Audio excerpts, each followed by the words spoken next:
What's up, folks? Welcome back to Power Drift. You are watching On the Apex. We are here to talk about the upcoming Bharat GP, MotoGP. What date is it again? 24th of September. 24th That's the of Sunday. September. But wait, thank you Idemitsu, because with Idemitsu we are partnering up with them here for On the Apex, and we're going to be tracking LCR, Honda, Idemitsu, and its rider Takaki Nakagami-san. He's done 11 races. 11 races so far. I think he stands at P17. Yes, with 35 points, and has had only one DNF. So been very, very consistent at MotoGP till now. We have a very exciting social media contest going on. 4 lucky winners get to win 1 year's worth of IRG7 engine oil from Idemitsu. Hang on a second, but one lucky winner gets to go meet Mr. Nakagami-san himself. Varun's supposed to be here, but yeah, he's going to be joining us from Thailand. So let's see if we can get him on call right now. And there he is. Varun, what was Barcelona GP? Immense mental walking into corner 1. I think Auto Ninja himself was also there because he broke his hand there. Oh no!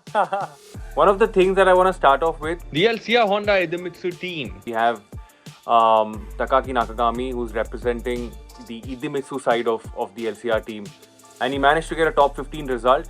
They got an aero package very recently, and that's what Nakagami as well as the other Honda riders are trying to experiment with. Really stood out over the past couple of years is Aprilia as a brand. I mean, they are really working hard to just get their motorcycle right, and it was so good to see Aprilia get their first ever 1-2 in the premier class of motor racing. So Aleix finished first and Vinales finished second. And you know the funny thing, last year Aleix was about to be on the podium, but he miscalculated the Catalan GP checkered flag, and he sort of let go one lap before the actual race ended, and he ended up finishing way down the order. So this was more of a retribution, more of a comeback, saying, telling his haters to sort of zip it up. It was not just a great Sunday, but a great Saturday for him as well, because he ended up winning the sprint race too. Absolutely. And Nakagami-san, going into corner 1, he somehow managed to stay out of the trouble, and of course he also managed to finish the race entirely. I actually want to spend some time on this because it was a crazy start. I mean, MotoGP starts are usually crazy. Everybody's trying to, get their launch control right, trying to get the whole shot. And in T1, we had 5 riders completely wiped out, and that's where Pecco thought, okay, he's just gonna, keep his head down, escape. But T2, he couldn't warm it up as much as he wanted to, and had a major high side. Brad Binder went over his leg, and it was just pure chaos. Immediate red flag. He was taken in an ambulance. Thankfully, he's okay, and he's been declared fit for the next race, which is a circuit where he's won last year and the year before that. So it's going to be an exciting weekend. The coming weekend's also going to be super exciting. Varun, you're going to be meeting him at the Bharat GP round on 24th of September. You're going to rub it in our faces. But what are you looking forward to? What are you going to ask him? I've been a massive MotoGP fan for the last 7-8 years, and I've followed the sport so closely, not just MotoGP, but Moto3 and Moto2 as well.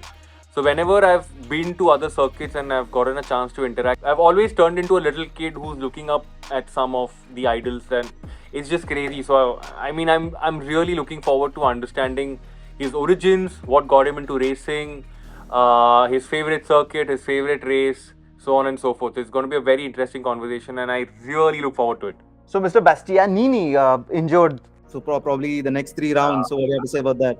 He was in some ways responsible for the crash that took place at T1. He's also been upgraded to the factory seat, and that's where a lot of the responsibility also falls on his shoulders, because you have one factory rider, which is Pecco Bagnaia, who's performing so well, and then you have Enea, who's trying to play catch up. Again, he's not had the best season, injuries, just trying to get used to the factory motorcycle, and hopefully next year becomes a lot better for a lot of these riders who are struggling this year. Zarco to move to Honda. Is that the answer? Again, Zarco is one of the senior riders now. He's in his 30s. He's raced for a really long time. Moto2 was his home. Unfortunately, he's not had a win in MotoGP. It's a little surprising because he's also on one of the better motorcycles. So this switch to Honda is very strategic in terms of the data that he'll be able to provide, the feedback that he'll be able to provide as a rider. I'm going to take that moment here and provide all of us viewers here one little piece of data. Idemitsu Lube India, our partners, enable us to unveil captivating MotoGP insights like these ones here. They've demonstrated MotoGP expertise and combined all of the wisdom of oil specialists who are passionately involved in World MotoGP racing, right? Prototype racing. Hey, let's make it a little nerdy here because Auto Ninja is working towards a PhD degree, a real one, by the way, guys. I know you didn't know about that. Are you going to be called a doctor after that, Auto Ninja? Yes, hopefully Dr. Ninja. So it's going to be hilarious every time. So okay, let's go into it. So what do we get? Like what are the kind of performance benefits that we get? We get 4% improvement in horsepower. And well, horsepower is everything, of course, at the top end. When you can eke out that last bit of horsepower, means you're going to do that overtake like I would do that too. And a 4% bump is pretty major. Rocket starts are going to be something very important. At MotoGP, it's called whole shot. The guy who gets the whole shot, well, he's going to be at the head of the pack. And that's going to be important because as you saw at Catalan circuit, well, what happened at the first turn? Exactly, you want to avoid what all of happened that. there, yeah. And silky smooth shift feel is something that you would get out of this. Any rider, any enthusiast would really want great feedback and a silky smooth shift feel. Well, that's covered too. And 40% improvement, of course, in anti-wear protection, says Idemitsu. And of course, lots more because it's performance engine oil used at MotoGP. So explore before you buy. Idemitsu Lube India hosts a contest for a chance to win Idemitsu IRG7 engine oils and exciting goodies. Varun, the final part of this is going to be what's going to come up at Misano.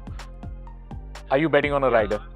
Again, I think Pecco being declared fit is a big thing. He won the race last year, the year before that.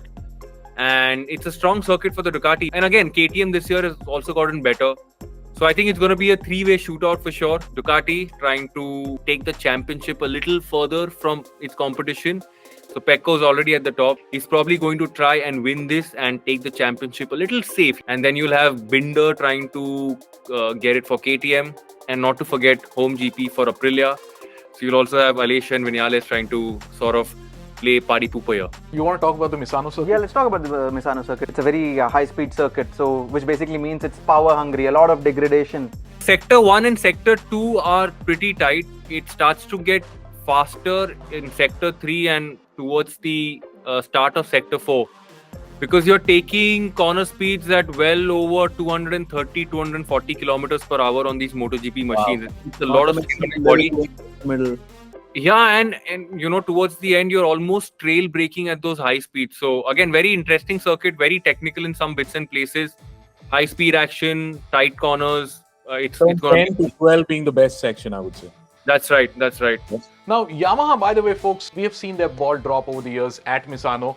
What is the reason? Let us know in the comment section below. And of course, the dark horses, the KTM, the KTMs. So, will they be able to pull something out of their hat? So that will be interesting to see as well. I think we can wrap it up and put a nice little bow on this episode of On the Apex. It's done already, sire, and we're gonna see you here when Bharat GP happens. Then. And hopefully we'll have Varun Painter in person. Yeah, let's do that. Varun, just write down from where you are. 100%. I'll be seeing so many of you guys at the Bharat GP. There's so much content that's going to come your way on Power Drift. So stay tuned, stay subscribed, stay notified. Catchphrase. My name is Varun Painter and I will see you later.